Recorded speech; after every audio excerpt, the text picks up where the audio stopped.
passando fome, com a alimentação, como é que é, ó. Tem café, tem nada de comida mesmo, comida que vem nem porco come, tá tensa a comida mesmo, passando fome mesmo, entendeu?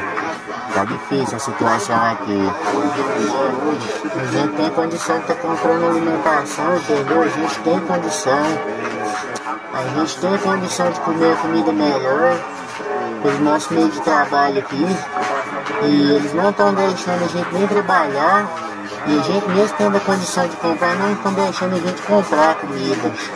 Eles mandam comida ruim, aqui ó, com casca, tudo cru, arroz velho ruim, ninguém come.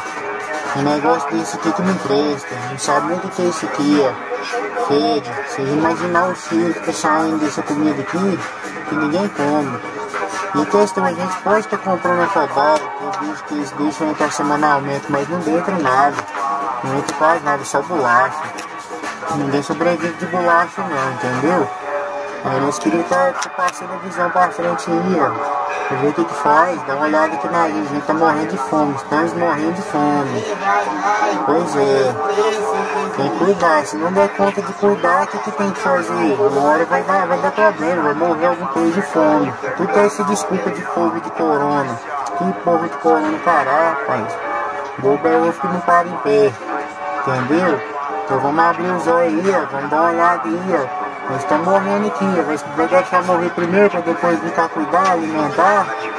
Nós somos gente também, não somos bicho não. Então pega a visão aí, ó. Olha aí o lixo que tá mandando pra gente comer aqui, ó. Vamos abrir a mente aí, ó.